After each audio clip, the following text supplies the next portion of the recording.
এরে আল্লাহর বান্দা, মূল ঘটনা কি? আমার নবী তো একটু পরে তাকায়া দেখে আব্দুল্লাহ আনসারীর বাড়ির পাশে খেজুর গাছের মধ্যে আব্দুল্লাহ আনসারীর দুইটা সন্তান বেঁধে রেখে দেওয়া হয়েছে।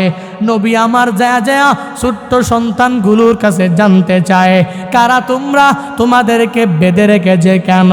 ওই দুইটা ছোট্ট সন্তান আমার নবীর ব্যাপারে অনেক জানে, যে আমার নবীর মতো দয়ালু কেউ নাই, কেউ নাই, কেউ নাই। ওই ছোট্ট দুই সন্তান চোখের পানি ছেড়ে দিয়া নবীর কাছে বলে, ও পয়গম্বর, আমরা দুইজন হলো আব্দুল্লাহ আনসারীর সন্তান। বেঁধে কেন রাখা হয়েছে? বলে বেঁধে রাখা হয়েছে আমাদের বাড়ির পাশে এই খেজুর গাছ। এই খেজুর গাছ আমাদের না, এই খেজুর গাছ হলো ইহুদিদের খেজুর গাছ। বরং এই খেজুর গাছের গাছের নিচে থেকে যখন আমরা খেজুর টুকায়া টুকায়া খাই, আমাদের বাবা মনে করেন এই খেজুর গাছ খাওয়ার পরে যখন আল্লাহর কাছে বলবে, আল্লাহর কাছে দোয়া করবে, ইহুদির গাছের খেজুর খায় আল্লাহর কাছে দোয়া করলে কবুল হবে না? হবে না। মৃত্যুর পরে এই সন্তানগুলোও পরিপূর্ণ কাজে আসবে না। আমরা তো ছোট, আমাদের বাবা এরকম কোনো ধন সম্পত্তি নাই। এতই দেখতেছেন যে এই বাড়ি শুধুমাত্র বাড়ির সম্বল ছাড়া আমাদের আর কিছুই নাই। এই দেখতেছেন যে বাবার গায়ে জামা, এই জামা ছাড়া আমাদের বাবা মারার কোনো জামা নাই। ও নবী আমার, আমরা এতটাই গরিব, যা ধরুন আমাদের বাবা আমাদেরকে বেঁধে বেঁধে রেখে দিয়েছেন যাতে করে এই খেজুর আমরা না খাই। এই খেজুর খেয়ে খেয়ে যদি আল্লাহর কাছে ডাকি, আল্লাহ দোয়া কবুল করবে না, করবে না।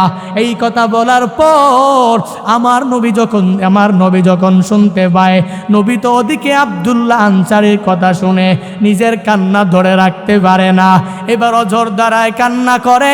ওসমান আমার নবীকে যায়া বলে, ও পয়গম্বর, আপনি কেন কান্না করেন আমাকে জানা দেন।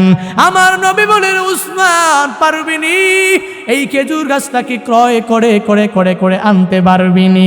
ওসমান ডাক দিয়া বলেন, নবী কি বলেন, কেন পারবো না?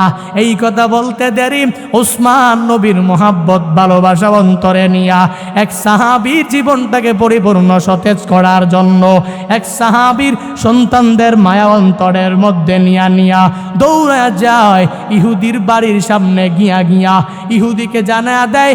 বলে, ইহুদি বাড়িতে আসো কিনা? বলে, কে তুমি? বলে, আমি ওসমান গনি।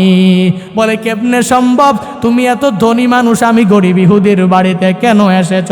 বলে, বাহির হও, তোমার সাথে আমার বড় একটা মুআমালা আছে। বলে, কি মুআমালা? বলে, এই খেজুর গাছ এটা কার? বলে, এটা তো আমার। তাহলে ওই বাড়িতে পরিপূর্ণ ঝুঁকে পড়েছে। এই খেজুর গাছটা আব্দুল্লাহ আনসারী না, আব্দুল্লাহ আনসারী কেউ ক্রয় করবে না, বরং আমি এই খেজুর গাছটা ক্রয় করতে চাই। কত টাকা লাগবে, কি উপঢৌকন লাগবে, কি প্রতিদান তোমাকে দেওয়া লাগবে, সব আমাকে বলো। ওই ইহুদি বলে, আমার বুঝে আসে না, আপনার তো খেজুর গাছের কোনো কমতি নাই, অনেক বাগান আপনার, অনেক খেজুর গাছ আপনার, কেমনে সম্ভব? কি জন্য আপনি আমার কাছে একটার জন্য এসেছেন? বলে, তোমার বুঝে আসলে আসুক, না আসলে নাই, বরং তুমি বিক্রি করবা কিনা বলো। বলে, পাইছি সুযোগ, এই মুহূর্তেই ধনির কাছ থেকে পরিপূর্ণ প্রতিদান নিয়ে নিব। বলে, একটা গাছ যদি নিতে চাও তাহলে তুমি 100 গাছ দেওয়া লাগবে। এই কথা বলার পরে ওসমান বলে, মাত্র 100 গাছ তুমি চেয়েছো, যাও যাও, তোমাকে দিয়া দিলাম, একটা গাছ আমি ক্রয় করে নিয়ে নিলাম। গাছটাকে ক্রয় করে আমার নবীর কাছে যখন যায়, নবীর কাছে যায় আমার নবীকে বলে দেয়, ও নবী আমার, আপনার সাহাবী আব্দুল্লাহ আনসারীর জন্য এই খেজুর গাছ আমি ক্রয় করে করে করে আপনার কাছে নিয়ে আসলাম।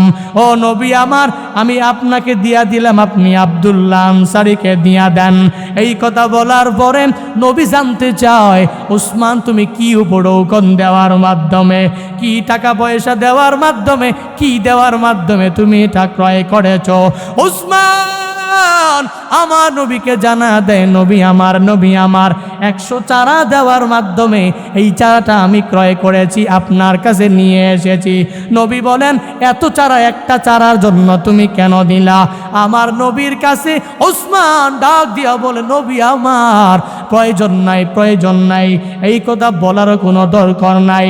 আমার জিন্দেগীর সব সম্বল যদি দিয়া যদি একটা গাছকে আমার ক্রয় করে নবী লাগতো, আমার একটা সাহাবী প্রতিবেশী, আমার বন্ধু প্রতিমের জন্য, আমার এই গাছটা ক্রয় করে দিয়ে দেওয়ার জন্য আমার জিন্দেগীর সব সম্পত্তি নবী আপনার ভালোবাসায়, আব্দুল্লাহ আনসারীর ভালোবাসায় আমি ওসমান বিলীন করে দিতাম।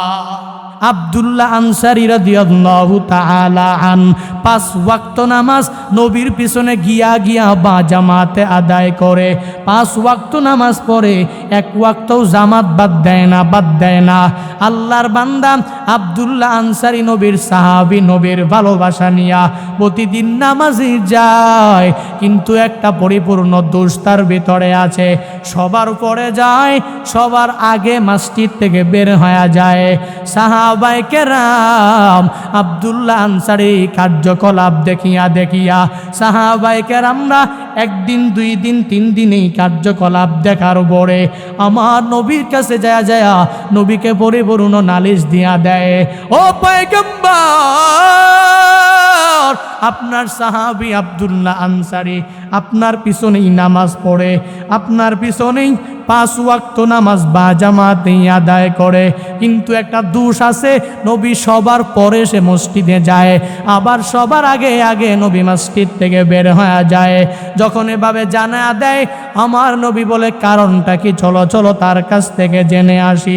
নবী আবু বকরকে নিয়া, ওমর ওসমান সবাইকে নিয়া আমার নবী যখন আব্দুল্লাহর বাড়িতে যায়, আব্দুল্লাহর বাড়ির সামনে যায় আবু বকর যখন ডাক দেয়, আব্দুল্লাহ আনসারী বাড়িতে আসো কিনা?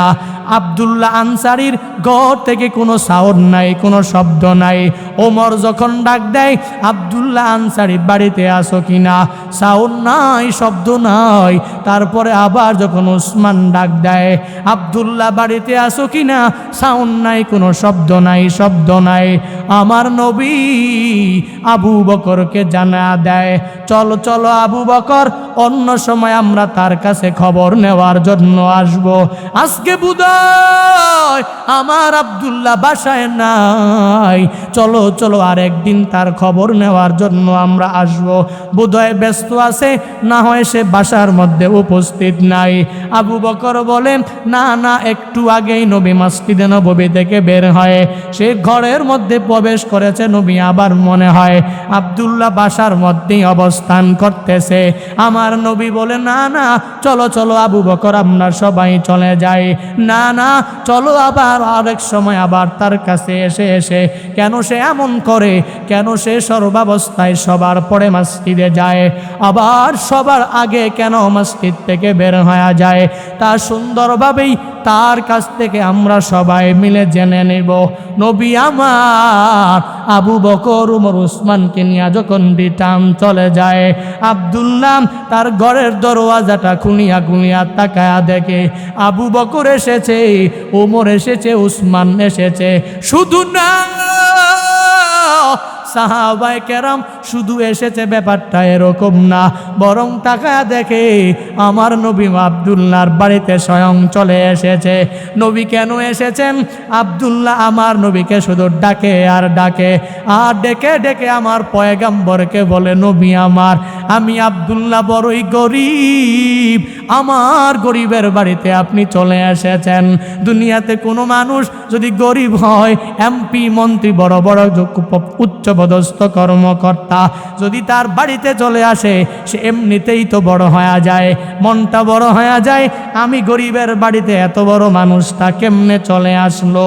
আল্লাহর বান্দা আব্দুল্লাহ আনসারী কোনো এমপি তো বাড়িতে যায় নাই, কোনো মন্ত্রী যায় নাই, বরং গিয়েছেন কে?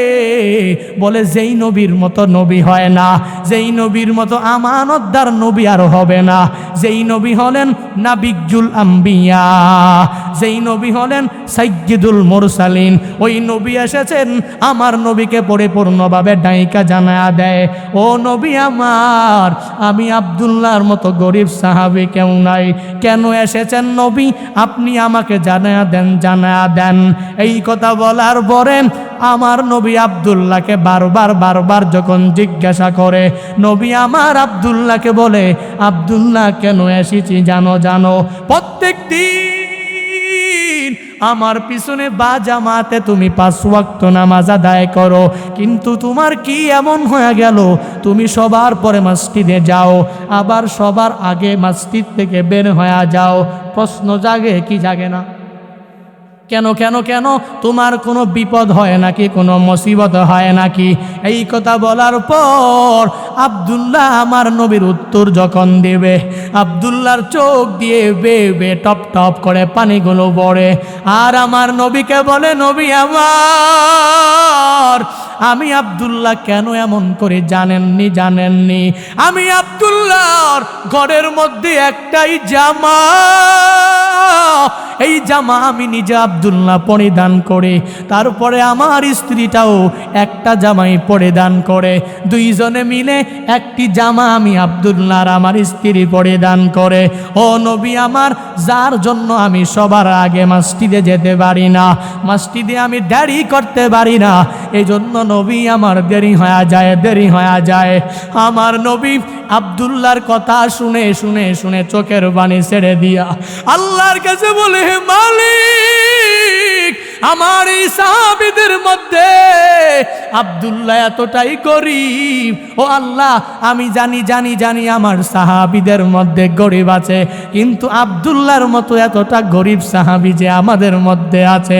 আল্লাহর কাছে বলে, আর নবী চোখের পানি যখন ছেড়ে দেয়, আবু বকর, উমর, উসমান তাকায়া দেখে আমার নবীকে আব্দুল্লাহ কি যেন বলেছে। যেই কথা বলার পরে আমার নবীর চোখ দিয়ে বে টপ টপ করে পানিগুলো পড়ে। আবু বকর তার কাছে যায়, ওমর, উসমান যখন তার কাছে যায়, গিয়া জানতে চায়, কেন তুমি এমন কি কথা বলেছ? যেই কথা বলার পরে আমার নবী এই কথা শোনার পরে কান্না করে দিল। কেন চোখের পানি ছাড়লো?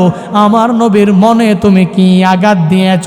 আব্দুল্লাহ বলে, না, আমি আমার নবীকে কোনো আঘাত দেই নাই, আমি আমার নবীকে এমন কোনো কথা বলি নাই যেটা আঘাত পাওয়ার মতো কথা, কিন্তু নবী জানতে চেয়েছেন আমি কেন সবার পরে মসজিদে যাই, আবার সবার আগে কেন মসজিদ থেকে বের হয়ে যায়। শুধু আমি উত্তর স্বরূপ আমার নবীকে আমি জানায়া দিয়েছি, ও পয়গম্বর আমার জামা মাত্র একটা, যেটা আমিও পরিধান করি, আমার স্ত্রীটাও পরিধান করে।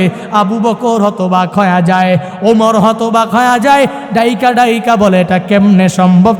তুমি আমাকে বলো, আমাদেরকে বলো, একটা জামা দিয়া দুইজন কিভাবে পরিধান করো? আব্দুল্লাহ চোখের পানি ছেড়ে আবু বকরকে জানা দেয়, বলে দেয়, এরে আবু বকর, আমি আমার ঘরের মধ্যে এমন একটা গর্ত তৈরি করেছি, যেই গর্তের মধ্যে আমিও অবস্থান করতে পারি, আমার স্ত্রীটাও অবস্থান করতে পারে। আমি যখন নামাজের জন্য যাই, আমার স্ত্রীটাকে উলঙ্গ করে এখানে আমি প্রবেশ করে দেই, তখন গর্তে প্রবেশ করে থাকি, আমি দৌড়ায় মসজিদে নববীতে জামা পরিধান করে যাই। আবার যখন নামাজ শেষ হয়ে যায়, আমি আব্দুল্লাহ ওই জামা পরিধান করে আমার বাড়িতে আসার পর আমার ঘরের ওই গর্তের মধ্যে আমি নিজে উলঙ্গ হয়ে প্রবেশ করি, আমার স্ত্রীটাকে জামাটা দেওয়ার পরে তারপর আমার স্ত্রী ইবাদতে মুসল্লায় দাঁড়া যায়। তবু আবু বকর, ওমর, উসমান, শুনে নাও, নবীর ভালোবাসা বাদ দিয়া ঘরের মধ্যে নামাজ আদায় করতে পারি না। আমার নবী জানা দেন, আমার একজন মুমিনে কামেল উম্মত যদি পরিপূর্ণভাবে সৌভাগ্যবান হতে চায়, মিন সাআদাতিল মুমিন, যদি আমার মুমিনে কামেল বান্দাটার সৌভাগ্যবানদের কাতারে অন্তর্ভুক্ত হতে চায়, তাহলে তিনটা সৌভাগ্যবানদের জন্য তিনটা হলো নিদর্শন, সৌভাগ্যবানদের জন্য তিনটা হলো আলামত। নবী জানায়া দেন আমার উম্মত তখনই পরিপূর্ণভাবে সৌভাগ্যবান হবে। এক নাম্বার, যদি আমার উম্মতের এক নাম্বারে আল মাসকানুল ওয়াসিহ বলে একটা সুপরিসর বাড়ি যদি আমার উম্মতের থাকে, যদি আমার উম্মতের একটা প্রশস্ত বাড়ি থাকে, তাহলে পরিপূর্ণভাবেই সেই সৌভাগ্যবান। দুই নাম্বারে, যদি আমার উম্মত পরিপূর্ণ সৌভাগ্যবান হতে চায়, তাহলে যদি তার সৎ প্রতিবেশী থাকে, তাহলে তার সৎ প্রতিবেশী থাকলেই সে পরিপূর্ণ সৌভাগ্যবান।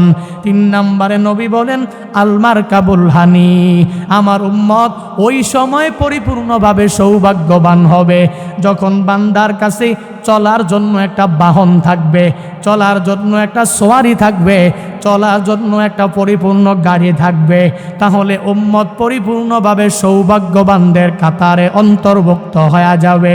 এর বান্দা, আমার নবী সৌভাগ্যবানদের আলামত হিসাবে এক নম্বরে জানালেন সুপরিসর বাড়ির কথা, বাড়ির কথা, প্রশস্ত বাড়ির কথা।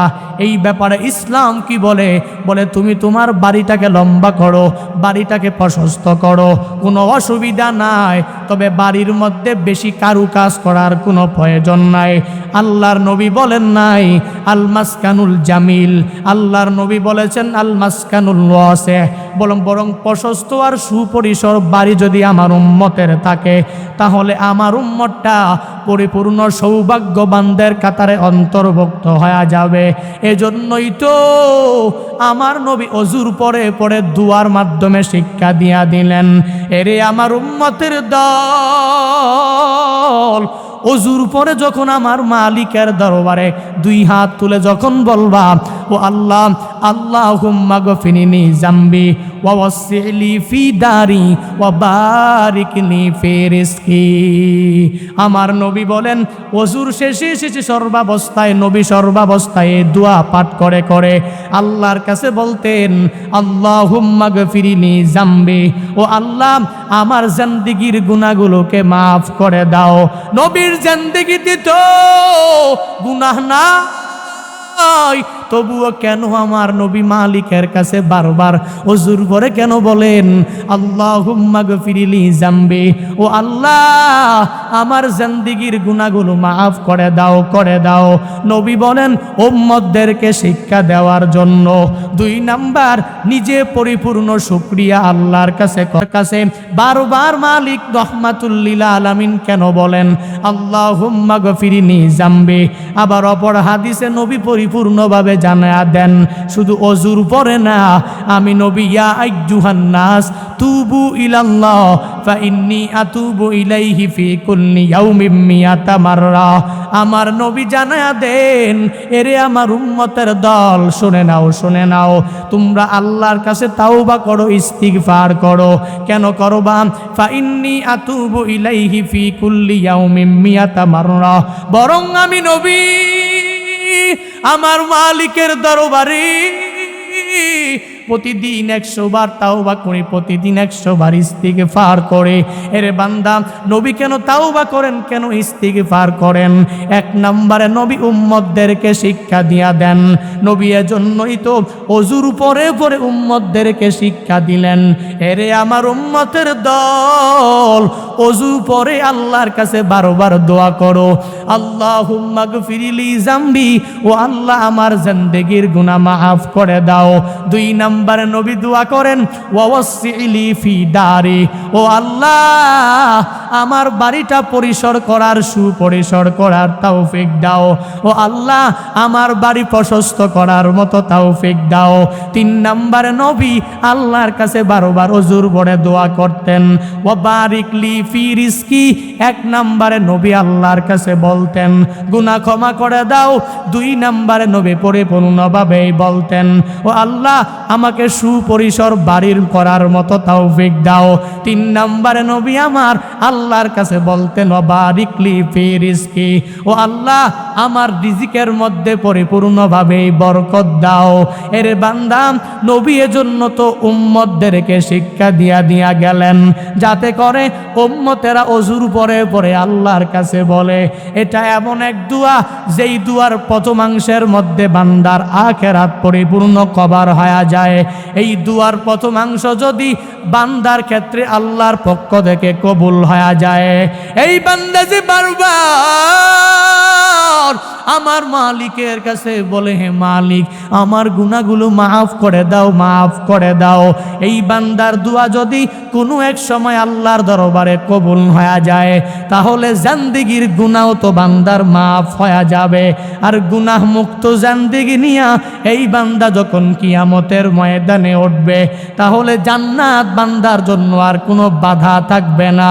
কারণ গুনাহ মুক্ত জিন্দেগি বান্দার নেকের পাল্লা ভারী হবে, গুনাহের পাল্লা হালকা হয়ে যাবে। এই বান্দার পরিপূর্ণ আখিরাতে জান্নাতের মালিক হওয়ার কোনো অসুবিধা থাকবে না। নবীর এই দুআর মধ্যে উম্মার জন্য আর দুইটা শিক্ষা। নবী দুনিয়ার জন্য দুইবার আমার আল্লাহর কাছে চাইলেন। এক নম্বরে নবী আমার আখিরাতের জন্য আল্লাহর কাছে চেয়ে নিলেন। এর মাধ্যমে বোঝা যায় এই বান্দার ক্ষেত্রে যদি আল্লাহর পক্ষ থেকে দোয়াটা কবুল হয়ে যায়, তাহলে এই বান্দার ইহকালীন জিন্দেগিতে যদি আল্লাহ একটা সুপরিসর বাড়ি দিয়া দেয়, তাহলে থাকার মতো জায়গার কোনো বান্দার অভাব নাই। অন্যের কাছে যাওয়া লাগবে না। এই বান্দার বাড়ি থাকলে আর কোনো অসুবিধা নাই। আর দুই নম্বর, ওয়াবারিকলি ফি রিজকি, যদি বান্দার রিজিকের মধ্যে আল্লাহ পরিপূর্ণ বরকত দিয়া দেয়, এর বান্দা নবী আল্লাহর কাছে এই ওয়াবারিকলি ফি রিজকি দ্বারা কি বুঝাইলেন? নবী পরিপূর্ণ বুঝাইয়া দিলেন, আল্লাহর কাছে রিজিক তুমি বেশি চাও না। আল্লাহর কাছে বলো না যে হে মালিক তুমি আমাকে রিজিক বৃদ্ধি করে দাও, হে মালিক আমাকে শুধুমাত্র ধন দৌলত দাও, হে আল্লাহ আমাকে বড় বড় ইন্ডাস্ট্রির মালিক বানাও। বরং আমার মালিকের কাছে বান্দা তুমি বারবার বলো, ও আল্লাহ আমার রিজিকের মধ্যে তুমি বরকত বানায়া দাও। যা তুমি দিয়েছো এই রিজিকে বরকত দিলে আর কোনো কিছু লাগবে না। তুমি যদি আমাকে রিজিকে বরকত দাও, আমার আর ধন দৌলত লাগবে না। এরে বান্দা নবী শিক্ষা দিলেন, আল্লাহর কাছে ধন দৌলত চাওয়ার কোনো প্রয়োজন নাই। বরং যে কোনো সময় বান্দার দরকার আমার আল্লাহ দেখে কি দেখে না, আল্লাহ দিয়া দিবেন। বান্দা তোমার টাকা কোন সময়ে দরকার, বান্দা তোমার বাড়ি কোন সময়ে দরকার, বান্দা তোমার গাড়ি কোন সময়ে দরকার, তাহলে সৌভাগ্যবানদের নিদর্শন হিসাবে ঠিক সময়েই আল্লাহ সুপরিসর বাড়ি করার তৌফিক দিবে, সৎ প্রতিবেশী বানায়া দিবে, আল্লাহ তোমাকে একটা বাহন তৈরি করার তৌফিক দিবে। এরে আল্লাহর গুলাম, নবী যে এক নম্বরে বললেন আল্লাহ গুনাহ মাফ করে দাও, দুই নম্বরে নবী বললেন সুপরিসর বাড়ি করার তৌফিক দাও, তিন নম্বরে নবী বললেন আমার রিজিকের মধ্যে আল্লাহ তুমি বরকত দাও। এর মানেটা কি? বলে রিজিকের মধ্যে বরকত দাও। দুনিয়ার মানুষগুলো তো আল্লাহর কাছে রিজিকের বরকত চায় না, বরং যখন বান্দা চাইতে চায় তখনই বলে আল্লাহ তুমি আমাকে ধনী বানায়া দাও, আল্লাহ তুমি আমারে টাকাওয়ালা বানায়া দাও, আল্লাহ তুমি আমাকে শুধুমাত্র ধন দৌলত বৃদ্ধি করে দাও। অথচ না, এই বান্দা মনে করেন আমার কাছে আমার এই ধন দৌলত গুনাহ থাকলে আমাকে সুখ দিতে পারবে, আমার ধন দৌলত আমার টাকা পয়সা আমাকে সমৃদ্ধি করতে পারবে, আমার টাকা পয়সা আমাকে অসুস্থতা থেকে সুস্থতা দিতে পারবে, আমার টাকা পয়সা আমাকে মৃত্যু থেকে বাঁচায়া রাখতে পারবে। অথচ না, আল্লাহ তো পরিপূর্ণভাবে জানা দেয়, আল্লাযী জামাআ মালাহু ওয়া আদ্দাদা ইয়াহসাবু আন্না মালাহু আকলাদা। আল্লাহ বলেন দুনিয়াতে এমন অনেক বান্দা আমার আছে যেই বান্দারা লাখ টাকার মালিক হলে কোটিপতি হতে চায়, কোটি টাকার মালিক আরো কোটি কোটি কোটি কোটি বান্দা চায়। এই বান্দার শুধু দরকার টাকা পয়সা ধন দৌলতের জন্য শুধু আমার মালিকের কাছে টাকা পয়সা চেয়েছে, ব্যাংক ব্যালেন্সে জমা করে রাখে, টাকা পয়সা ধন দৌলত শুধুমাত্র জমা করে করে রাখে। অথচ আল্লাহ তাআলা পরিপূর্ণভাবে জানায়া দেয়, আল্লাযী জামাআ মালাহু ওয়া আদ্দাদা ইয়াহসাবু আন্না মালাহু আখলাদা। তুমি যেই টাকা পয়সা জমা করো, তুমি যেই টাকা পয়সা ব্যাংকের মধ্যে রেখে দাও, তোমার টাকা পয়সা ধন দৌলতের মাধ্যমে তুমি সুখ পরিপূর্ণভাবে পাইবা না, তুমি সমৃদ্ধি পাইবা না, তুমি তোমার প্রসিদ্ধি অর্জন করতে পারবা না। তোমার টাকা পয়সা ধন দৌলত তোমাকে সম্মান দিতে পারবে না, তোমাকে মর্যাদার আসনে আসীন করতে পারবে না। এর বান্দা, যদি এই ধারণা থাকে তাহলে ভুল ধারণা, ভুল ধারণা, ভুল ধারণা। আশরাফ আলী থানভী রহমাতুল্লাহ আলাইহি এক আল্লাহর বান্দার ব্যাপারে জানা দেয়, যেই বান্দার স্বর্ণ রৌপ্যের কোনো কমতি নাই, কমতি নাই। বাড়ির মধ্যে একটা রুম তৈরি করেছে স্বর্ণ রৌপ্যের ভান্ডারগুলো রাখার জন্য। আল্লাহর গোলাম একটা প্রহরী নিয়োজিত করেছে স্বর্ণ রৌপ্যগুলো দেখে দেখে রাখার জন্য। সপ্তাহখানেক পর পর আল্লাহর বান্দা এই স্বর্ণগুলো রৌপ্যগুলো দেখার জন্য, দেখে দেখে নিজের অন্তরটাকে প্রশান্ত করার জন্য ওই রুমের মধ্যে যায়। এক সপ্তাহ পরে পরে যায় আর স্বর্ণ রৌপ্যগুলো দেখে দেখে নিজেকে প্রশান্ত করে। এই আল্লাহর বান্দা এমনভাবে তার ওই রুমটাকে তৈরি করেছে, বলে কি পরিমাণ তালা বান্দাটা ব্যবহার করেছে। আশরাফ আলী থানভী বলেন, বলে ওই রুমের মধ্যে ভিতরে এমন তালা সে ফিট করেছে, যেই তালা যদি ভিতর দিয়ে একবার লেগে যায় তাহলে ভিতরে কেউ খুলতে পারবে না, বাহির থেকে ওই দরওয়াজা কেউ খুলতে পারবে না। আল্লাহর কি কুদরতের কারিশমা দেখো। আল্লাহর বান্দা ওই রুমের মধ্যে এক সপ্তাহ পরে যায় স্বর্ণ রৌপ্যগুলা দেখে দেখে নিজেকে পরিপূর্ণ প্রশান্ত করে, অন্তরটাকে ঠান্ডা করে আর চোখটাকে পরিপূর্ণভাবে জোড়ায়। থানভী পরিপূর্ণ জানা দেন, বলে এক সপ্তাহ পরে একদিন যখন এই বান্দা রুমের মধ্যে যায়, যাওয়ার পর আল্লাহর বান্দা হঠাৎ করে ভিতর থেকে নিজের অজান্তেই দরওয়াজাটা লেগে যায়। এই বান্দা তো আর দরওয়াজা খুলতেও পারে না, রুমের ভেতরেও কেউ নাই, বাহিরে তো কাউকে বলতেও পারবে না। আল্লাহর বান্দার এক পর্যায়ে রুমের মধ্যে এমন হয়ে যায়, শুধু আল্লাহর বান্দা চিৎকার করে, অথচ তার স্বর্ণ রৌপ্যের কোনো কমতি নাই। এই স্বর্ণ রৌপ্যগুলা সে ক্ষুধার যন্ত্রণার মধ্যে পড়ে আছে, কিন্তু বান্দার ক্ষুধা তো মিটাতে পারে না। এই বান্দা 2 দিন 3 দিন যাওয়ার পরে স্বর্ণ রৌপ্যের মাঝখান বরাবর গিয়া যখন বসে যায়, আল্লাহর গোলাম স্বর্ণ রৌপ্যের দিকে তাকায়া আফসোস করে, আমার এই স্বর্ণ রৌপ্য আমাকে তো পরিপূর্ণ ক্ষুধা থেকে নিবারণ করতেও পারলো না, আমার এই স্বর্ণ রৌপ্য আমাকে মৃত্যু থেকেও বাঁচাইতে পারলো না। আল্লাহর গোলাম 2 দিন 3 দিন 1 সপ্তাহ যাওয়ার পরে ক্ষুধার যন্ত্রণা আর সহ্য করতে পারে নাই, দুনিয়ার বাড়ি ত্যাগ করিয়া নিজের এই ধন সম্পদের সামনেই তার মৃত্যু হয়ে গেল। আশরাফ আলী থানভী এই ঘটনার মাধ্যমে কি বুঝাইতে চাইলেন? দুনিয়াতে মানুষ মনে করেন তার এই ধন দৌলত তার কাছে থাকবে, এই ধন দৌলত নিয়াম সে পরিপূর্ণ সুখে বসবাস করতে পারবে, অথচ বান্দা জানে না এই টাকা পয়সা তো বান্দাকে সুখ দিতে পারে, এই টাকা পয়সা বান্দাকে মৃত্যু থেকে বাঁচায়া রাখতে পারে না, এই বান্দাকে টাকা পয়সায় সুস্থতা পরিপূর্ণ দিতে পারে না। বরং সমাজে এলাকার মধ্যে বান্দা তুমি তাকায়া দেখো যেই মানুষটা গরিব, টাকা নাই পয়সা নাই, একটা ছোট মাত্র বাড়ি, কোন রকম চলাফেরা, দিন মজুর ডে লেবার, জানে দিনে আনে দিনেই খায়, কোনো টাকা পয়সা নাই, কোনো ধন দৌলত নাই, কোনো কিচ্ছুই নাই, অথচ তাকাইয়া দেখ ওই আল্লাহর বান্দার মতো সুখী আর কেউ নাই, ওই আল্লাহর বান্দার কোনো টেনশন নাই, চিন্তা নাই। এই জন্য বান্দা আল্লাহ তো পরিপূর্ণভাবে জানায়া দিলেন, তুমি যেই টাকা পয়সা ধন দৌলত যে তুমি জমা করে করে করে করে রাখো, তোমার এই টাকা পয়সা তোমাকে সুখ দিতে পারবে না, তোমার টাকা পয়সার মাধ্যমে তুমি সুস্থতাও পাইবা না। এই জন্য বান্দা এই টাকা পয়সাকে গুরুত্ব দেওয়া যাবে না।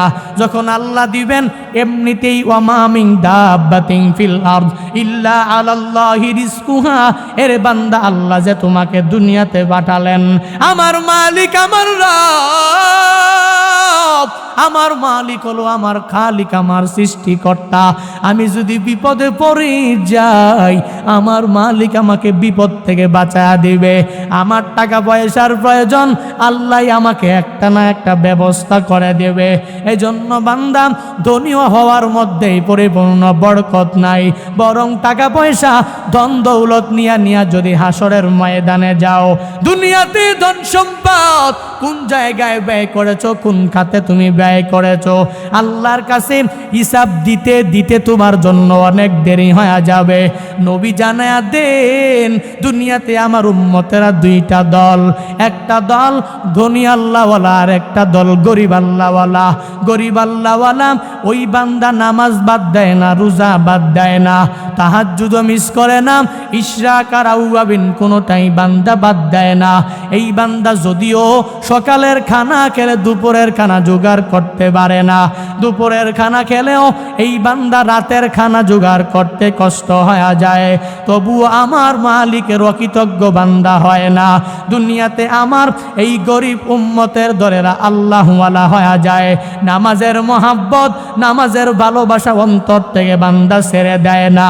নবী বলেন, আমার উম্মতের দলের মধ্যে এক নাম্বার গরিব আল্লাহওয়ালা, আর একটা দল আছে যেই দলটা 5 ওয়াক্ত নামাজ বাদ দেয় না, কিন্তু আল্লাহর বান্দার ধন সম্পদের কোনো কমতি নাই। এই যে ধনী আল্লাহওয়ালা আর একটা হলো গরিব আল্লাহওয়ালা, নবী বলেন দুনিয়াতে এদের পার্থক্য নাই, পার্থক্য নাই। তবে ওই আখিরাতের এমন বিশাল ময়দান, ধনী আল্লাহওয়ালা আর গরিব আল্লাহওয়ালার মধ্যে বান্দা কেমন পার্থক্য হবে, আমার নবী পরিপূর্ণভাবে জানা দেয়।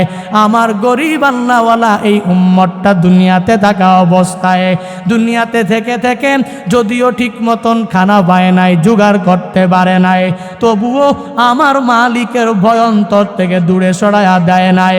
আল্লাহর আযাবের ভয় অন্তরের মধ্যে নিয়ে নামাজ বাদ দেয় নাই, রোজা বাদ দেয় নাই, এই বান্দা নেক আমল বাদ দেয় নাই। কিন্তু আমার রব এই বান্দাকে দুনিয়াতে গরিব বানায়া রাখছে, তবে আখিরাতে আমার আল্লাহ কেমন মূল্যবান বান্দাকে প্রতিদান দিয়া দিবে। নবী জানায়া দেন, আমার গরিব আল্লাহওয়ালা এই উম্মতটা ধনী আল্লাহওয়ালা ওই বান্দার 500 বছর আগে আল্লাহ জান্নাতে চলে যাবে। আতিনা ফি দারে দুনিয়া না হাসান, আতিনা ফি দারে উকবা না হাসান, ইয়া গিয়াসল মুস্তাগীসি নাহদিনা লাফদিখারা বিল উলুমে ওয়াল গিনা। সুতরাং বান্দা দুনিয়াতে ধনী হওয়ার কোনো প্রয়োজন নাই। আল্লাহ যদি গরিব বানায় তাহলেও আলহামদুলিল্লাহ, আল্লাহ যদি ধনী বানায় তাহলেও আলহামদুলিল্লাহ। নবী 1 নম্বরে কি সুন্দর দোয়া উম্মতদেরকে শিখায়া গেলেন, এরে আমার উম্মতের দল, ওযুর পরে আল্লাহর কাছে দোয়া করো, আল্লাহুম্মা গফিরলি জামবি ওয়া ওয়াসসি'লি ফি দারি ওয়া বারিকলি ফি রিজকি। পারেন না পারলে ইমাম সাহেবদের থেকে পরিপূর্ণভাবে শিখে নেবেন। এই দোয়া পড়লে অনেক ফজিলত, কারণ কোন সময়ের দোয়া যদি আল্লাহর দরবারে হঠাৎ করে একদিন হুজুর পরের দোয়া যদি কবুল হয়ে যায়, জিন্দেগীর গুনাহ মাফ, তারপরে পরিপূর্ণ সুপরিসর বাড়ির অধিকারী, 3 নম্বরে রিজিকের মধ্যে বরকত দিবেন কে? আরো জোরে বলেন, সবাই আমার সাথে পড়েন, আল্লাহুম্মা গফিরলি জামবি, আল্লাহুম্মা গফিরলি জামবি ওয়া ওয়াসসি'লি ফি দারি ওয়া বারিক লি ফি রিজকি। সকলে পড়ি আল্লাহুম্মা আমিন। নবী শিক্ষা দিলেন, কি সুন্দর দোয়া, ইসলাম কত সুন্দর। বলে সুপরিসর বাড়ি চাও, রিজিকে বরকত চাও, নিজের জিন্দেগির গুনাহ মাফ করতে চাও, দুনিয়া আখিরাত উভয় জগতে কল্যাণের জন্য আল্লাহর কাছে দোয়া করো। দোয়া কবুল হয়ে গেলেই দুনিয়া আখিরাত উভয় জগতে কামিয়াব করবেন কে? 2 নম্বরে নবী জানায়া দেয়, 1 নম্বর বলে একটা মুমিনে কামেল বান্দা যদি সৌভাগ্যবান হতে চায় তাহলে 1 নম্বরে লাগবে এই বান্দার একটা সুপরিসর বাড়ি, আল মাসকানুল ওয়াসি'। 2 নম্বরে নবী ভালোভাবে জানায়া দেয়, আমার উম্মত যদি দুনিয়াতে সৌভাগ্যবান হতে চায় তাহলে তার লাগবে একটা আল জারুস সালেহ, সৎ প্রতিবেশী লাগবে, তার প্রতিবেশীগুলো ভালো হওয়া লাগবে।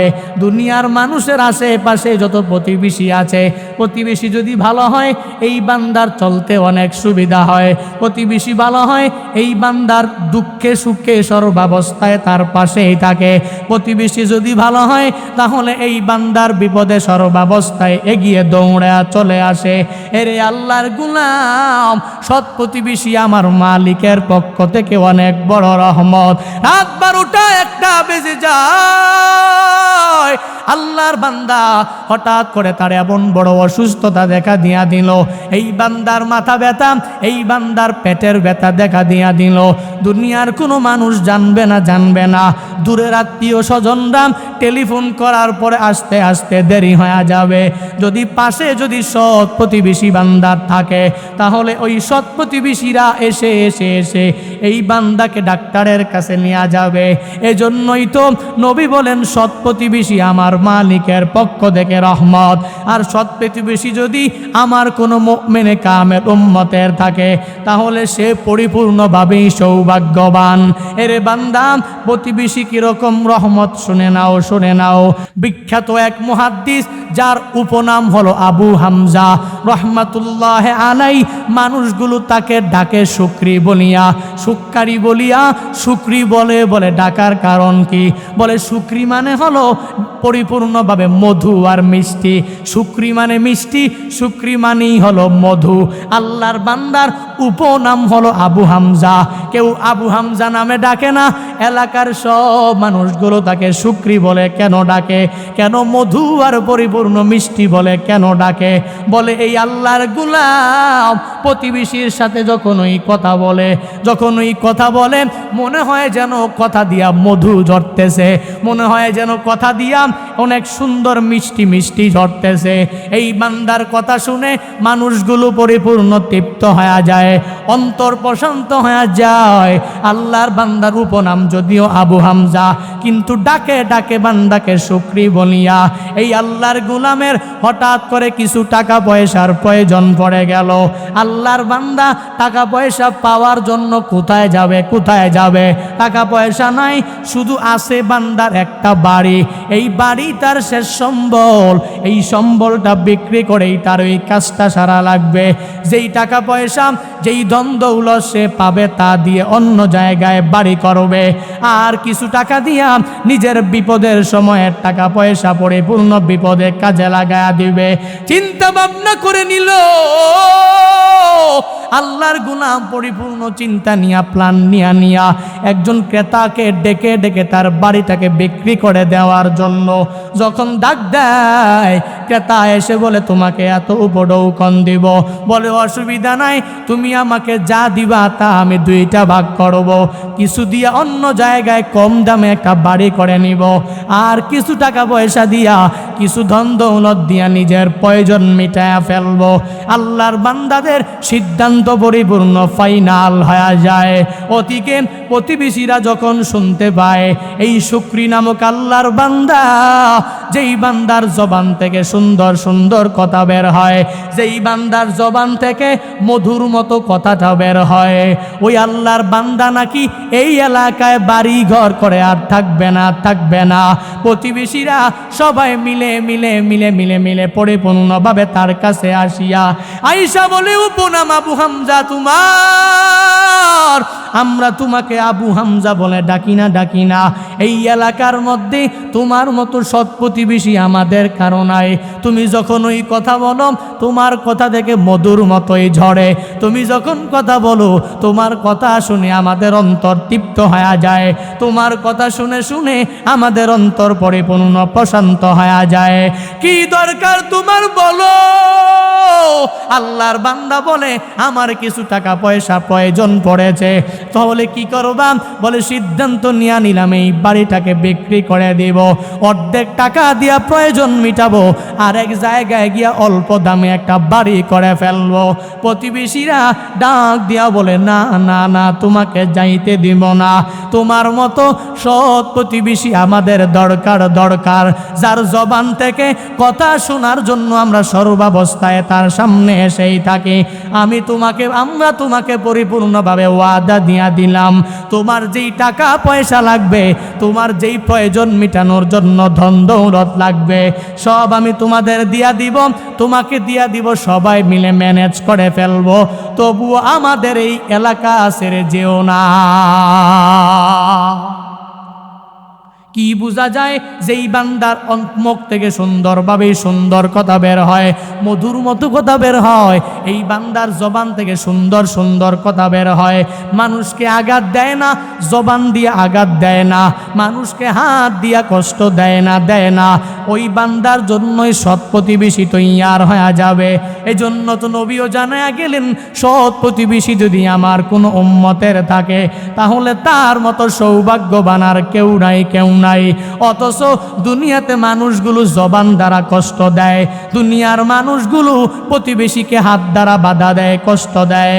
অথচ জানে না, এই প্রতিবেশী যদি জানতো যে তার নেক আমলের মাধ্যমে যদি সে জান্নাত পেতে চায়, তাহলে সে প্রতিবেশীর সাথে ভালো আচরণ করা লাগবে। নবীর এক হাদিস, এক আল্লাহর বান্দা সাহাবী নবীর কাছে আইসা আমার নবীকে পরিপূর্ণভাবে জানা দেয়, ও নবী, আমার এক মহিলার ব্যাপারে আপনার কাছে জানতে চাই। বলে কোন মহিলা? বলে যেই মহিলা সারা রাতভর নামাজ পড়ে, দিনভর রোজা রাখে, সর্বাবস্থায় তাহাজ্জুদ ইশরাক আওয়াবিন বাদ দেয় না। এই মহিলা কোনো নেক আমল কোনোটাই বাদ দেয় না। তবে ও পয়গম্বর, এই মহিলা প্রতিবেশীর সাথে ভালো আচরণ করে না। নবী আমার জানতে চাই, এই মহিলা জান্নাতি নাকি জাহান্নামী? নবী আমার জানায়া দেন, এই মহিলা যদিও নামাজ পড়ে, রোজা রাখে, নেক আমল করে, এগুলো তো আল্লাহর হক, কিন্তু এই মহিলা ঠিক মতন প্রতিবেশীর হক আদায় না করার কারণে, প্রতিবেশীর হক তো হাক্কুল্লাহ নয়, প্রতিবেশীর হক হলো হাক্কুল ইবাদ, এটা বান্দাদের পরিপূর্ণ হক। যদি প্রতিবেশীর হক যদি ঠিক মতন মহিলা আদায় না করে, তাহলে মহিলা জান্নাতে যেতে পারবে না, বরং জাহান্নামের অধিবাসী মহিলা হয়ে যাবে। আবার আরেক আল্লাহর বান্দা নবীর সাহাবী এসে নবীর কাছে জানতে চায়, ও নবী আমার, আরেক আল্লাহর বান্দি মহিলা নামাজ পড়ে, তবে সারা রাতভর নামাজ পড়ে না, 5 ওয়াক্ত নামাজ ফরজগুলো আদায় করে, ওয়াজিবাত সুন্নতে মুআক্কাদাগুলো বড় জোর আদায় করে, বেশি রোজা রাখতে পারে না, নেক আমল করতে পারে না। ও পয়গম্বর, কিন্তু এই মহিলা প্রতিবেশীর সাথে তার আচরণ ভালো, প্রতিবেশীর সাথে ভালো আচরণ করেন। বলেন নবী আমার, এই মহিলা জান্নাতে যাবে নাকি জাহান্নামে যাবে? আমার নবী জানায়া দেন, এরে আমার সাহাবী শুনে নাও, এই মহিলা যদি এক ওয়াক্ত নামাজ বাদ দেয়, একবার রোজাও না রাখে, তবে আল্লাহর কাছে যদি তাওবা করে নেয়, আল্লাহ মহিলাকে মাফ করলে করতে পারে, মাফ করে কোনো এক উসিলায় মহিলাকে জান্নাত দিয়া দিতে পারে। জিন্দেগিতে যদি নামাজ বাদ দেয়, রোজা বাদ দেয়, নেক আমল বাদ দেয়, যদি গুনাহ করে কোনো এক আল্লাহর বান্দা চলাফেরা করে, যতই খারাপ কাজ করবে না কেন, এই বান্দা যদি জীবনের অন্তিম মুহূর্তে আসিয়াও ওই আযাবের ভয় অন্তরে নিয়া আমার মালিকের দরবারে যদি তাওবা করতে পারে, ইল্লা মান তাবা ওয়া আমানা ওয়া আমিলা আমালান সালিহা, ফাউলাইকা ইউবাদদিলুল্লাহু সাইয়্যাতিহিম হাসানাত। আল্লাহ বলেন আমার বান্দা বান্দির দল যদি গুনাহ করার পরে আমি আল্লাহর দরবারে ফিরে আসে, যদি 1 নাম্বার তাওবা, 2 নাম্বার পুনরায় যদি ঈমান আনতে পারে, 3 নাম্বারে যদি আমলে সালেহ করতে পারে, 3টা আমল করার কারণে আমি আল্লাহ বান্দাকে মাফ করবই করব। এই বান্দার জিন্দেগীর সব গুনাহগুলোকে আমি আল্লাহ শুধু মাফ করলেই ক্ষান্ত ঘটাবো না, পরিসমাপ্তি ঘটাবো না। এই বান্দার জিন্দেগীর সব গুনাহ আমি আল্লাহ নেক বানাইয়া ভালো ভালো আমল দিয়া বদল করে দিব। এর বান্দা, এজন্য তো নবী পরিপূর্ণভাবে জানা দেয় এই মহিলা বড় জোর সুন্নতে মুআক্কাদা ওয়াজিবাত আদায় করে। আল্লাহর হক নষ্ট করলে, আল্লাহর কাছে তাওবা করলে মাফ করে দিতে পারেন কে? এর বান্দা, এজন্য তো নবী জানায়া দেন, ও আমার সাহাবী শুনে নাও, এই মহিলা যদি নামাজ পড়ে, রোজা রাখে, নেক আমল করে, প্রতিবেশীর হক যদি ঠিক মতো আদায় না করে, তাহলে মহিলা জাহান্নামী। আর যদি মহিলা নামাজ রোজা নেক আমল যা পড়ার পরে কিন্তু মহিলা বান্দার হক কষ্টিনকালেও নষ্ট করে না, প্রতিবেশীর সাথে তার আচরণের মাত্রাটা অনেক ভালো, তাহলে এই মহিলা আমার মালিকের জান্নাতের অধিপতি হয়ে যাবে। এরে আল্লাহর গোলাম, কি বোঝা যায়? নবী যে জানায়া দিলেন সৌভাগ্যবানদের আলামত 3টা। 1 নম্বরে সুপরিসর বাড়ি, 2 নম্বরে লাগবে সুন্দর পরিপূর্ণ একটা বাহন, চলার মতো বাহন, 3 নম্বরে লাগবে এই বান্দার সৎ প্রতিবেশী লাগবে। যদি 3টা থাকে তাহলে বান্দা পরিপূর্ণভাবে সৌভাগ্যবান, তাহলে মুমিনে কামেলটাও বান্দা সৌভাগ্যবান। 3 নম্বরে নবী জানায়া দেন বাহন যদি আমার কোনো উম্মতের থাকে, সোয়ারি যদি থাকে, বর্তমান জামানায় দামি যদি একটা গাড়ি থাকে, তাহলে এই বান্দাই পরিপূর্ণভাবে সৌভাগ্যবান। অপর হাদিসের মধ্যে আমার নবী আবার জানায়া দেয়, বলে কুলক্ষণের নিদর্শন কয়টা জানুনি? বলে নবী না, বলে কুলক্ষণের নিদর্শন হলো 3টা। কয়টা? কুলক্ষণের নিদর্শন 3টা। 1 নম্বরে বাড়ি, 2 নম্বরে গাড়ি, 3 নম্বরে সবাই পারে দি। মাশাআল্লাহ, নবী এক হাদিসের মধ্যে বলেন সৌভাগ্যবানদের আলামত কয়টা? বলেন না ভাই, বলেন না, দেখি বানানো কিছু বলতেছি, বরং ইসলামে কি সুন্দরভাবে বলা হয়েছে। ইসলামটাকে আপনি অনেকে বলে যে এই হুজুরের দামি গাড়ি করে, হুজুরের দামি গাড়ি কিনছে, হুজুরে এত হাই ফাই করে চলাফেরা করে কেন? অথচ শিক্ষা নাও, নবী নিজে জানায়া দেয় মিন সাআদাত, যদি সৌভাগ্যবান হতে চায় 1 নম্বরে লাগবে আল মাসকানুল ওয়াসি', সুপরিসর বাড়ি, 2 নম্বর আল জারুস সালেহ, সৎ প্রতিবেশী, 3 নম্বর আল মারকাবুল হানি, তার লাগবে চলার মতো একটা সুন্দর দামি একটা বাহন লাগবে, সওয়ারি লাগবে। অথচ নবী আরেক হাদিসে জানায়া দেয় কুলক্ষণের নিদর্শন 3টা। 1 নম্বরে বাড়ি, 2 নম্বরে গাড়ি, 3 নম্বরে নারী। ইসলামে তো কোনো কুলক্ষণের নিদর্শন নাই, কিন্তু নবী কেন বললেন? মুহাদ্দিসিনে কেরামগণ জানায়া দেয় একটা মানুষের জিন্দেগিতে বাড়ি, গাড়ি, নারী খুবই গুরুত্বপূর্ণ বিষয়। নবী কেন কুলক্ষণ বললেন, কোন সময়ের জন্য কুলক্ষ বললেন, নবী এভাবেই জানায়া দিলেন যে কুলক্ষণের নিদর্শন গাড়ি তখনই হবে, বাড়ি তখনই হবে, নারী তখনই হবে। আপনারা বলবেন একজন মানুষ যদি বাড়ি বানায়, বাড়ি কি 1 সপ্তাহের জন্য বানায়, 1 মাসের জন্য বানায়, 1 বছরের জন্য বানায়? এমন অনেক ব্যক্তি আছে যে মৃত্যু পর্যন্ত এই বাসস্থানে বাসভবনে বসবাস করার জন্য জীবনে একটাই দামি করে একটা বাড়ি বানায়। এখন সে বাড়ি বানানোর সময় যদি ফাউন্ডেশন আর পিলারের মধ্যে যদি উল্টো পাল্টা করে আর যদি বলে আমি 6 তলার উপরে থাকবো, তাহলে যে কোনো দিন ভেঙ্গে পড়তে পারে। ঠিক কি ঠিক না? নবী যে বললেন বাড়ি কুলক্ষণ কোন সময়? বলে বাড়ি কুলক্ষণ তো ওই সময় যখন এই বাড়িটাকে সুন্দরভাবে নির্মাণ করা হবে না। বাড়ি মানুষ সর্বাবস্থায় বানায় না, প্রতিদিন বানায় না, এক সপ্তাহ পর পরই বানায় না, বাড়ি সর্বাবস্থায় মানুষ বানায় না। বিধায় নবী বললেন সুলক্ষণ তখনই হবে, সৌভাগ্যবান তখনই হবে যখন সুপরিসর বাড়ি সুন্দরভাবে সে তৈরি করবে, সুন্দরভাবে ফাউন্ডেশন দেওয়ার মাধ্যমে বাড়ি তৈরি করবে। তখন এই বান্দার বাড়ি পরিপূর্ণভাবেই তার মৃত্যু পর্যন্ত এখানে থাকতে পারবে। তার জন্য স্থিতিশীল একটা পরিবেশ, থাকার মতো বাসভবন তৈরি হয়ে যাবে। তখন ওই সুলক্ষণ হবে।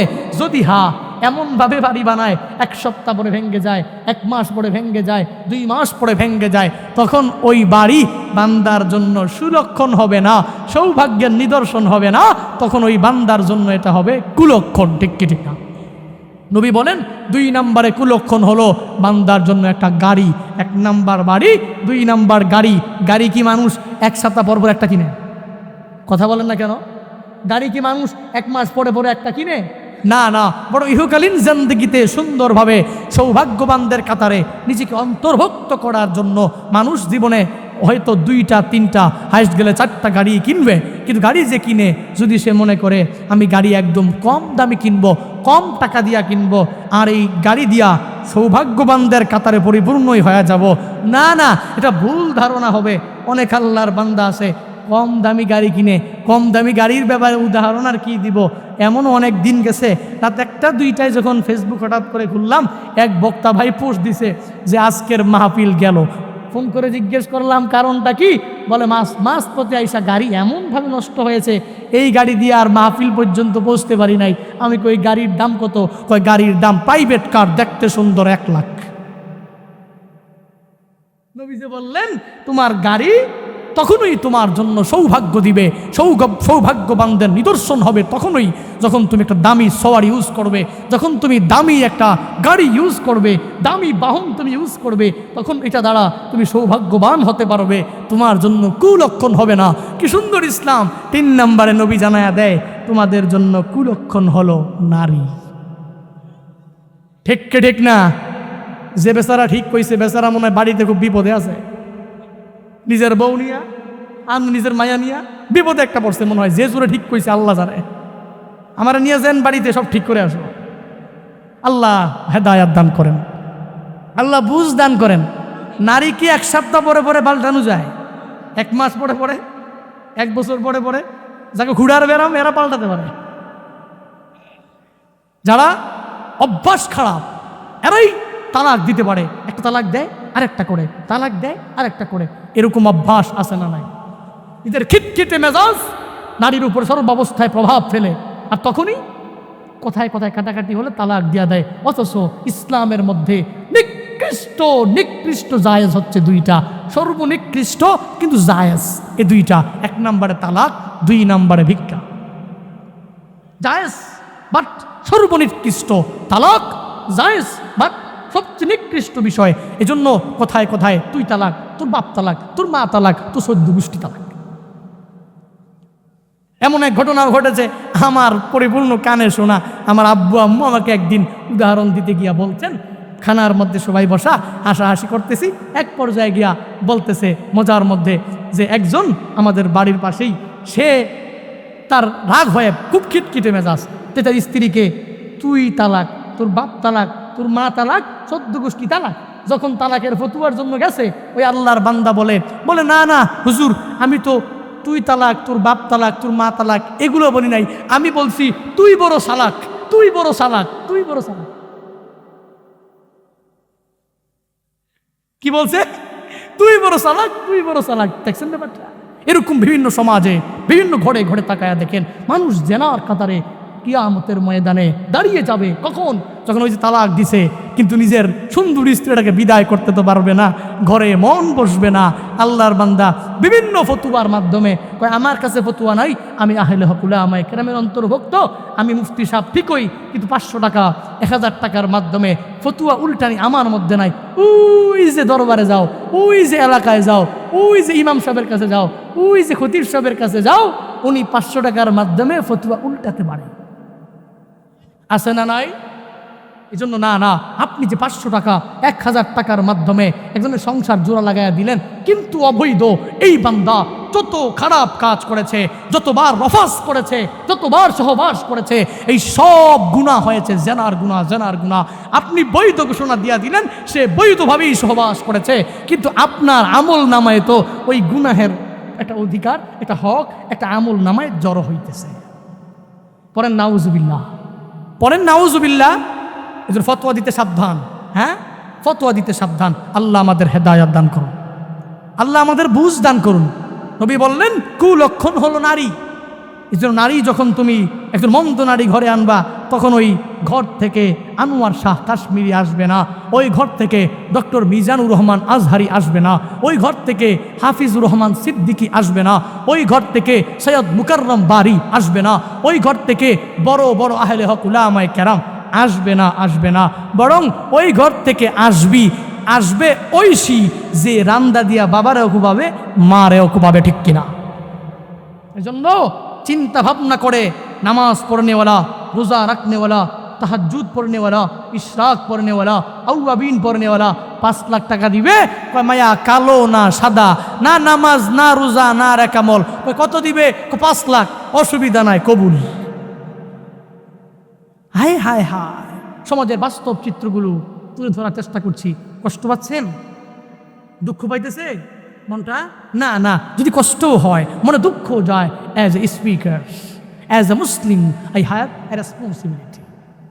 যত কথাই বলেন একজন মুসলিম হিসাবে, একজন বক্তা হিসাবে, ছোট্ট থেকে ছোট্ট বক্তা যতই বলেন, কিন্তু একজন বক্তা হিসাবে আমার দায়িত্ব বোধে এই কথাগুলো পড়ে বলেই আপনাদেরকে বলার চেষ্টা করি। সমাজের বাস্তব চিত্রগুলো ঠিক একই রকমভাবে, ঠিক এমনই। 5 লাখ দিছে, 10 লাখ দিছে, এবার মেয়ে সাদা না কালো, না কোন বংশের, কোন সলিমুলা টলিমুলা বংশের খবর নাই, টাকা দাও, কবুল। আল্লাহ আমাদের হেদায়েত দান করুন, আল্লাহ আমাদের বুঝ দান করুন, আল্লাহ আমাদেরকে বুঝার মতো তৌফিক দান করুন। এজন্য আমি যদি আমার ঘরটাকে পরিপূর্ণ পবিত্র ঘর বানাতে চাই, আমার ঘরটাকে নামাজি ঘর বানাতে চাই, আমার ঘরটাকে একটা সুন্দর ঘরে পরিণত করতে চাই, আমার নারী সব নারীর মাধ্যমেই আমি আমার ঘরটাকে পরিবর্তন করতে পারি। চেষ্টা করতে হবে আমাদের ঘরগুলো যাতে নষ্ট না হয়ে যায়, কারণ আমার সন্তানের প্রাথমিক শিক্ষা দিবে আমার স্ত্রী। আমার স্ত্রী যদি নামাজ না পড়ে, আমার স্ত্রী যদি রোজা না রাখে, আমার স্ত্রী যদি তাহাজ্জুদ না পড়ে, আমার স্ত্রী যদি ইশরাক না পড়ে, আমার স্ত্রী যদি পর্দা না করে, এই বেপর্দা নারী পরিপূর্ণভাবে কোনো ভালো সন্তান প্রসব করতে পারবে না। পর্দা করো, পর্দা মানো, পর্দা তোমার শান, পর্দা তোমার সেফটি বিধান, পর্দাই সম্মান, পর্দাই সম্মান, ঠিক কিনা? পর্দা করো, পর্দা মানো, পর্দা তোমার শান, পর্দা তোমার সেফটি বিধান, পর্দাই সম্মান, পর্দাই সম্মান, ঠিক কিনা? যেন মা বোনেরা পর্দা করতে হবে। নিজের ঘরটাকে যদি সাজাতে হয়, পর্দা করে করে নিজের স্বামীকে নিয়া, সন্তানগুলোকে নিয়া ঘরটাতে পরিপূর্ণভাবে রহমতের রহমতের রহমতের সাকিনা নিজেরাই নাজিল করতে পারবেন। অন্য মানুষের মাধ্যমে দোয়া করানো লাগবে না। সন্তান এমনিতেই হাফেজ হবে, সন্তান এমনিতেই আলেম হবে, সন্তান দুষ্টু হবে না। আল্লাহ আমাদের প্রত্যেককে কথাগুলোর উপরে আমল করার তৌফিক দান করুন। জোরে পড়েন, আরও জোরে পড়েন। নবী জানায়া দেয় সৌভাগ্যবানদের হলো আলামত 3টা। 1 নম্বরে আলামত হলো আল মাসকানুন ওয়াসে, যদি তার পশু পরিসর একটা বাড়ি থাকে তাহলে তার জন্য সুলক্ষণ, তাহলে সে সৌভাগ্যবান।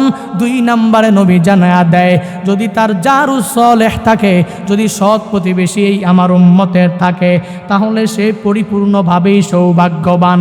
3 নম্বরে নবী জানায়া দেন যদি আমার উম্মত সৌভাগ্যবান হতে চায়, তাহলে চলার জন্য একটা সুন্দর গাড়ি লাগবে, সওয়ারি লাগবে, বাহন লাগবে, তাহলেই সেই সৌভাগ্যবান হতে পারবে।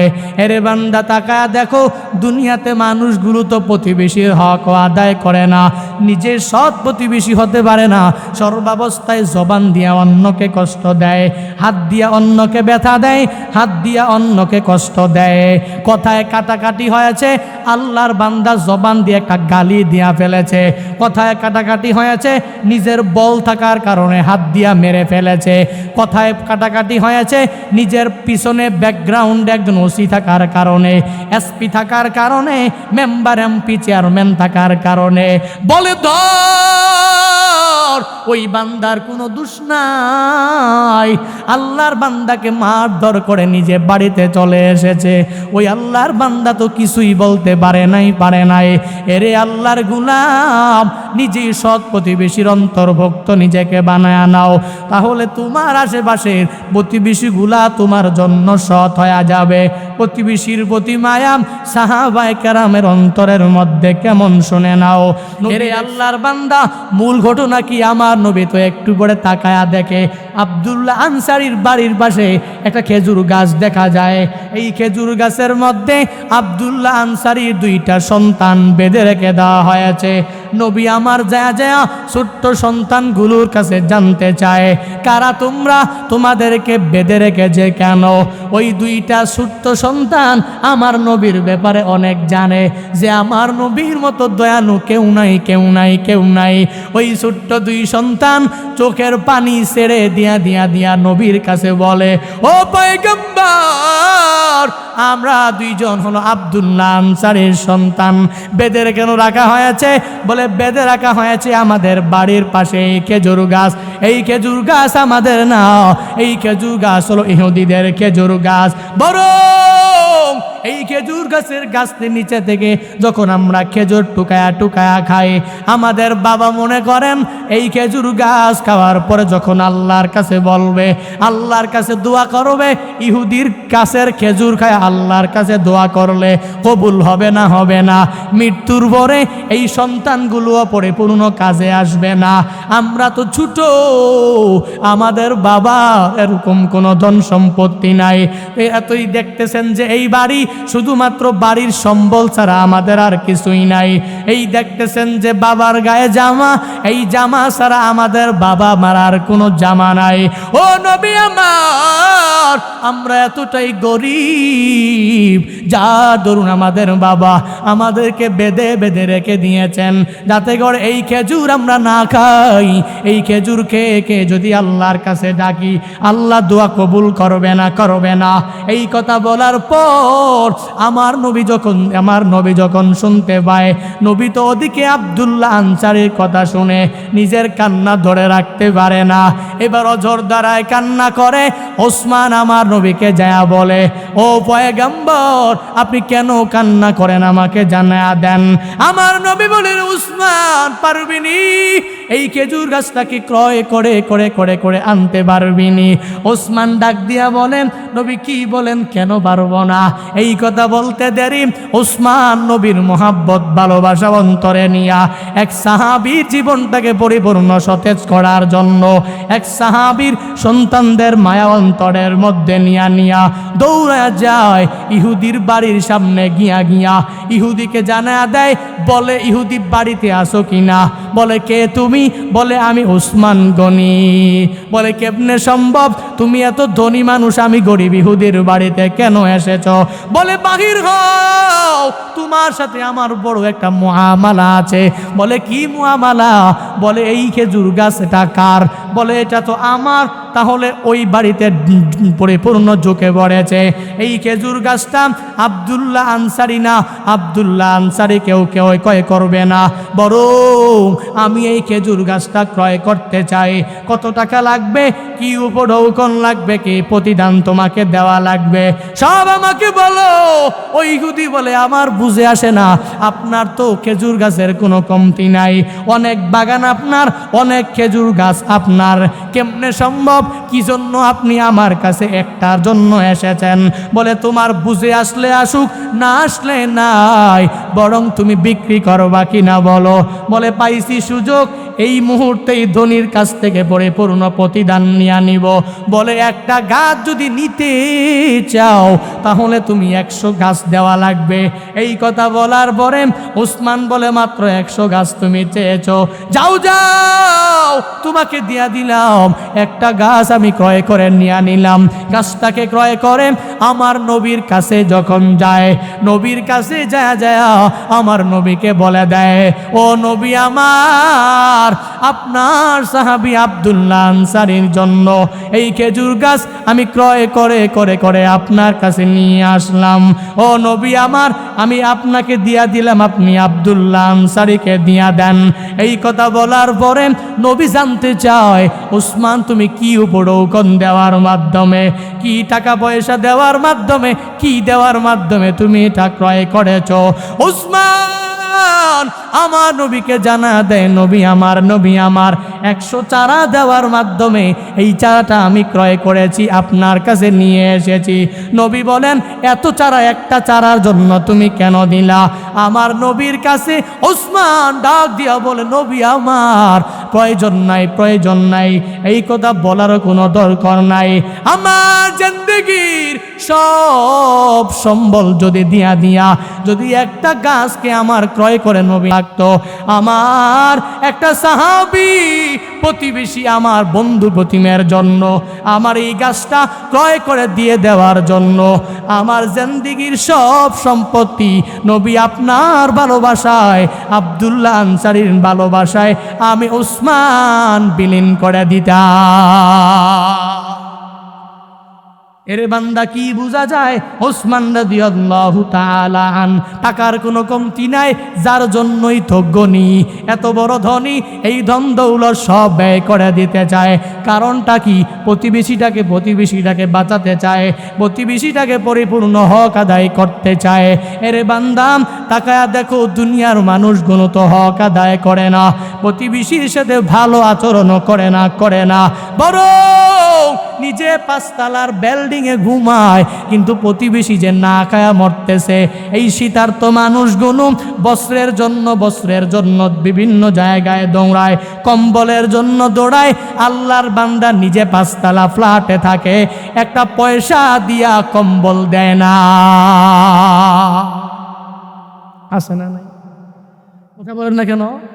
সুদের টাকায় প্রাসাদ গড়ে, সুদের টাকায়, ঘুষের টাকায় প্রাসাদ গড়ে, বিশাল প্রাসাদের 5 তলায় থাকে, কিন্তু 5 তলার নিচে শীতার্ত মানুষগুলো শীতে, কনকন শীতের মধ্যে কাঁপতেছে, একটা কম্বল কিনে দিতে পারে না। অমানবিক এই মানুষগুলো দুনিয়াতে আসে না? যারা মানুষের মানবিকতা দেখতে পারে না, মানুষ বাঁচুক, মানুষ খাক। আমি তো বিভিন্ন জায়গায় টাকা উড়াই, কিছু টাকা এদেরকে দিয়া দেই, ভিখারিকে দিয়া দেই, সে পরিপূর্ণভাবে ঠিক মতো চলাফেরা করুক, সে শীতার্ত এই বস্ত্র পেয়ে পরিপূর্ণভাবে শীত থেকে বাঁচুক। আমি যদি চিন্তা ভাবনা অন্তরে ঢুকাইতে পারতাম, বাংলার জমিনে জাকাত খাওয়ার মতো লোক থাকতো না।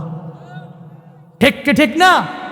এই জন্য জাকাত দিতে হবে, দান সৎকার করতে হবে। টাকা পয়সা বুকে নিয়ে ব্যাংক ব্যালেন্স করে কোনো প্রয়োজন নাই। আল্লাযী জামাআ মালাহু ওয়া আদ্দাদা ইয়াহসাবু আন্না মালাহু আখলাদা কাল্লা লা ইউনবাযান্না ফিল হুতামা ওয়া মা আদরাকা মাল হুতামা নারুল্লাহিল মুকদা। এজন্যই তো আল্লাহ তাআলা পরিপূর্ণভাবে জানায়া দিলেন, জমা করে করে করে তোমার কি লাভ হবে?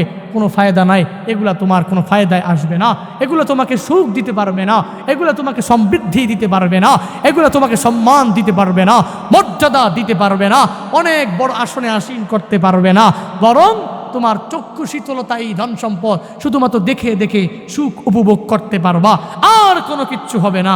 এজন্য টাকা পয়সা, ধন দৌলতের মায়া অন্তর থেকে সরায়া আল্লাহ পাক রব্বুল আলামিন আমাদেরকে পরিপূর্ণভাবে সৌভাগ্যবানদের কাতারে সুপরিসর বাড়ি, আল্লাহ পাক আমাদের প্রত্যেককে একটা নারী, তারপর একটা বাহন, সৎ প্রতিবেশী তৈরি করে দেন। বলেন আমিন।